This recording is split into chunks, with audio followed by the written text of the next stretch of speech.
నమస్తే దత్త గారు. నమస్తే అమ్మా.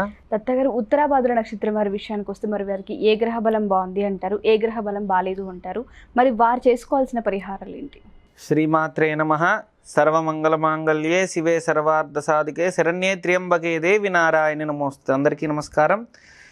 మనం చూసుకుంటే ఉత్తరాభాద్ర నక్షత్రం వరుస సంఖ్య అని ఉంటుందమ్మా. ఈ వరుస సంఖ్య అనేది 26వ సంఖ్య అనమాట. అయితే ఉత్తరాభాద్ర నక్షత్రానికి మహర్దశ వచ్చేసరికి అధిపతి వచ్చేసరికి శని అనమాట. ఈ శని భగవానుడి యొక్క తత్వమే వీళ్ళ యొక్క ఆలోచనలు ఉంటూ ఉంటాయి. అంటే ఎప్పుడు కూడా మనకి నక్షత్రానికి ఎందుకండి ఈ అధిష్టాన దేవత కానీ అధిదేవత కానీ ఇవన్నీ ఎందుకుంటాయంటే వారి యొక్క ప్రవర్తన ఎలా ఉంటుంది, ఈ గ్రహం ఏదైతే ఉంటుందో ప్రభావం, ఆ గ్రహ ప్రభావం వాళ్ళ మీద ఎక్కువగా పడుతుంది.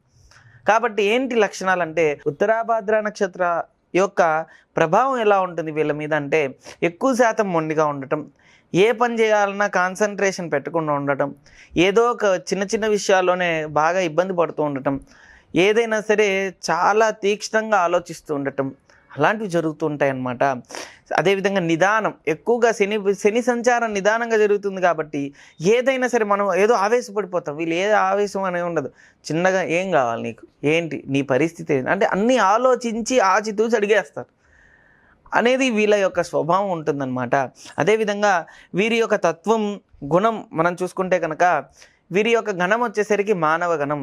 ఎప్పుడూ పక్కవాడికి సహాయం చేయాలి, వాడితో కలిసి ఉండాలి, వారి యొక్క తత్వం అలా ఉంటుంది. అదేవిధంగా వారి యొక్క రాశి మీనరాశి వస్తుంది.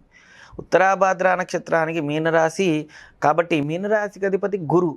ఎవరి జోలు వెళ్ళాలనుకోరు, ఆధ్యాత్మికంగా ఎక్కువగా ఆలోచన ఉంటుంది. వీళ్ళ పని వీళ్ళు చేసే తాకట్టులో ఉన్న బంగారాన్ని విడిపించి ఆ రోజు ఆన్లైన్ రేటుకే మేము కొంటాం. Sharma gold company. చేయాలనేది ఉండదు. అయితే వీరి యొక్క గుణం చూసుకుంటే తమో గుణం. గణం ఇందాక మనం చెప్పింది ఇది గుణం. గణం మానవ గణం అయినా సరే గుణం తమో గుణం. అంటే ఎంతో కోపంగా ఉండటం, ఉద్రేకం ఎంతున్నా లోపల ఉంచుకోవడం, బయటకు అందం ముందు కనపడదు. సహజంగా వీరి కోపం ఉందా అని కొంతమంది అనుకుంటుంటాం. అలాంటి వాళ్ళకు కూడా కోపం లోపల ఎక్కువ ఉంటుంది. తమో గుణానికి సంబంధించిన వ్యక్తి అని కూడా అర్థమవుతుంది. అయితే వీరి యొక్క దేవత, అదేవిధంగా వీరికి చూసుకుంటే కనుక మనం చూసుకుంటే స్థితి వీళ్ళకి ఎప్పుడు కూడా సృష్టి ఏంటిదయ్యా అంటే వీళ్ళ యొక్క సృష్టి స్థితి అని ఉంటుంది. అంటే సృష్టి స్థితి అనేది వీళ్ళకి స్థితే. అంటే ఎప్పుడు ఏదైనా సరే స్థితి అలా కలిగే ఉంటుందన్నమాట. ఒక మాట మీద ఉన్నారు అంటే ఇంకా దాని మీద కమిట్ అయిపోయి ఉంటారు, దాని స్థితి అంటారు.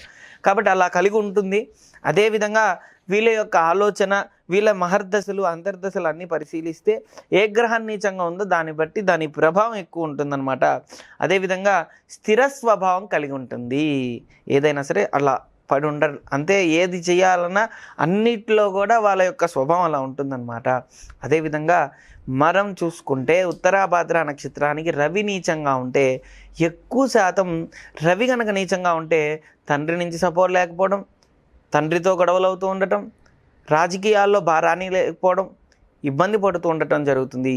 అసలు వాస్తవంగా ఏంటంటే రవికి శనికి పడదు కాబట్టి అంటే నక్షత్రాల్లో ఉన్న శనికి ఈ రవికి నీచంగా ఉంటే, ఏదైనా 12వ స్థానాలు నీచంగా ఉంటే ఎఫెక్ట్ అనేది అధికంగా ఉంటుంది.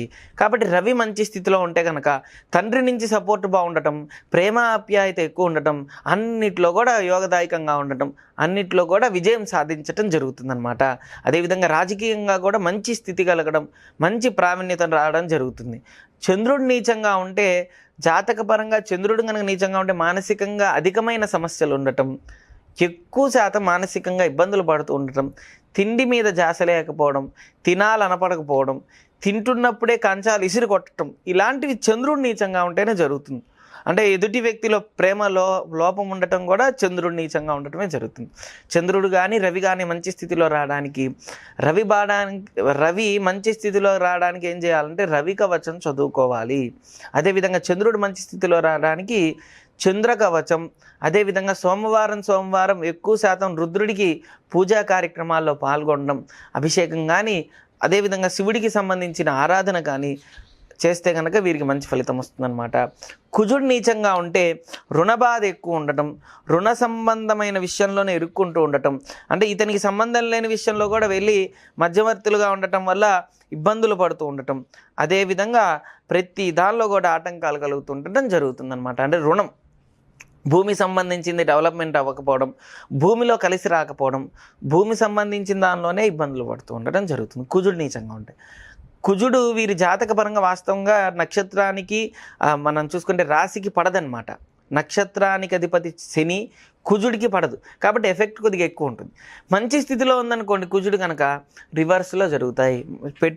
చిన్న పెట్టుబడి పెట్టుకున్న మంచి స్థితిలోకి వెళ్ళిపోవడం, మంచి డెవలప్మెంట్ ఉండటం, కుజుడు పరంగా మంచి స్థితి కలుగుతుంది. కాబట్టి ధనపరంగా అన్నిట్లో కూడా లాభాలు ఉంటాయన్నమాట.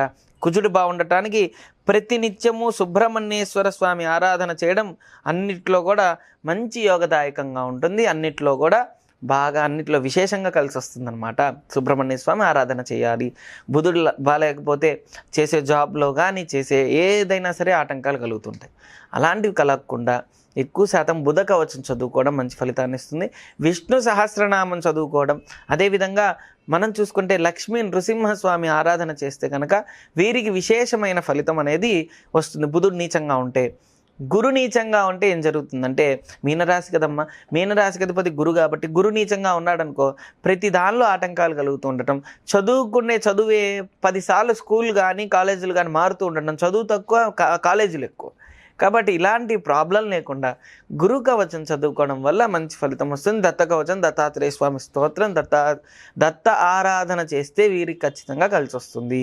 అదేవిధంగా శుక్రుడు జాతకంలో నీచంగా ఉంటే ఎక్కువ శాతం మీనరాశికి అధిపతి గురు కాబట్టి గురువుకి శుక్రుడికి పడదు కాబట్టి పెళ్ళైన దగ్గర నుంచి చిన్న చిన్న సమస్యలు, ఇగో ప్రాబ్లమ్స్ ఎక్కువ ఉండే అవకాశం ఉంటుంది. భార్యాభర్తల మధ్య ప్రేమాసఖ్యత లోపమయ్యే అవకాశం ఉంటుందన్నమాట. కాబట్టి ఇదే విధంగా వీళ్ళు పడే బాధ ఏంటంటే సహజంగా వీళ్ళ యొక్క తత్వం ఇలా ఉన్నప్పటికీ కూడా, అంటే వీళ్ళకి ఇందాక నుంచి ఇన్ని మంచి తత్వాలు ఉన్నప్పటికీ వివాహమైన తర్వాత ఏమవుతుందంటే ఒక భార్య అయినా, అంటే భర్తది వచ్చేసరికి పూర్వభాద్ర కానీ ఉత్తరాభాద్ర నక్షత్రం మనం చెప్పుకుంటుంది. ఉత్తరాభాద్ర నక్షత్రం అనుకోమ్మా, ఈ వ్యక్తి ఇలాంటోడు ఇలా గొడవ చేస్తూ ఉంటాడు, ఇలాంటోడు ఇలాంటి అని భార్య చెప్పినా, లేదంటే భర్త కూడా ఇలాంటి ఆవిడ వచ్చింది ఇలాంటి అని చెప్పినా జనాలు నమ్మరు. మనతో బాగున్నాడు నీతెందుకు బాగాలేదంటే నీదే తప్పు అంటారు. కానీ ఇతని యొక్క స్వభావం అలాంటి తత్వం. అంటే శుక్రుడు నీచంగా ఉంటాయి, శుక్రుడు మంచి స్థితిలో ఉంటే ఇద్దరు ప్రేమ పెరుగుతుంది, ఆప్యాయంగా అన్నింటిలో కూడా బాగుంటుంది. కాబట్టి శుక్రుడు బాగుండటానికి శుక్ర కవచం చదువుకోవాలి, శుక్రుడి సంబంధించిన ఆరాధన చేయాలి. అదేవిధంగా ఆధ్యాత్మికంగా ఎక్కువ శాతం కూడా శుక్రారాధన చేస్తే కనుక వీళ్ళకి సత్ఫలితం శీఘ్రంగా వస్తుంది. శని అదేవిధంగా రాహుకేతు నీచంగా ఉంటే ప్రతి దానిలో స్థిరత్వం లేకపోవడం, శని పరంగా ఏమో ప్రాణభయం ఉండటం, చేసే పనిలో శత్రువులు ఎక్కువ ఉండటం, ఇవన్నీ కలుగుతుంటాయి. కాబట్టి ఇవన్నీ నివృత్తికి ఒకటే. శని నీచంగా ఉంటే శని కవచం చదువుకోవాలి. మోకాల నొప్పులు, కాళ్ళ నొప్పులు లేదంటే ఆటంకాలు కలుగుతుంటే శని కవచం చదువుకుంటే ఖచ్చితంగా నివృత్తి అవుతుంది. అదేవిధంగా స్వామి ఇవన్నీ చదివితే ఖచ్చితంగా నివృత్తి అవుతుందంటే, ఇప్పుడు బుధుడు బాగాలేకపోతే వైద్యపరంగా మనకు సరిగా అందదు కాబట్టి ఎన్నో చోట్ల తిరుగుతుంటే డబ్బులు ఖర్చు పెడతాం. బుధ కవచం ఎక్కువ శాతం భక్తి శ్రద్ధలతో చదివితే మనకు వచ్చే మెడిసిన్ అవ్వచ్చు, మనం వెళ్ళే చోటుకు అవ్వచ్చు, మనకి అన్నీ కూడా భగవంతుడి ద్వారా మనకి మంచిగా లభిస్తుంది. అంటే అది కొనక తప్పదు, పాడక తప్పదు, కానీ ఇది చదవడం వల్ల అది మనకి మంచిగా పనిచేసే అవకాశం అయితే ఉంటుంది ఖచ్చితంగా. అంటే నమ్మితేనే ఏదైనా, నమ్మకపోతే ఏది ఉండదు. కాబట్టి నవగ్రహ కవచం, అదేవిధంగా రాహుకేతువులు బాగాలేకపోతే స్థిరంగా ఉండటానికి రాహుకేతువులు అనమాట. కాబట్టి ఈ విధంగా చేసుకుంటే కనుక అన్నిట్లో కూడా సత్ఫలితాలు అనేది శీఘ్రంగా వస్తుంది. ఏదైనా కానీ ఈ యొక్క నక్షత్రానికి దేవత వచ్చేసరికి అహిర్బుద్నియ అంటారనమాట. అయితే అంటే రుద్రుడు, వీళ్ళు ఎక్కువ శివారాధన చేస్తే కనుక వీళ్ళకి ఈ నక్షత్ర పరంగా ఏ రాశిలో, అంటే మీనరాశి అయినా ఏ గ్రహం నీచంగా ఉన్నా ఖచ్చితంగా వీరు రుద్రారాధన చేస్తే, శివారాధన చేస్తే అన్నిట్లో కూడా యోగదాయకంగా ఉంటుందన్నమాట. అన్నిట్లో కూడా శుభం కలుగుతుంది. థ్యాంక్ యూ దత్త గారు. Thank you. ఓం శ్రీ దత్తాయ నమః. ఓం శ్రీ దత్తాత్రేయ నమః.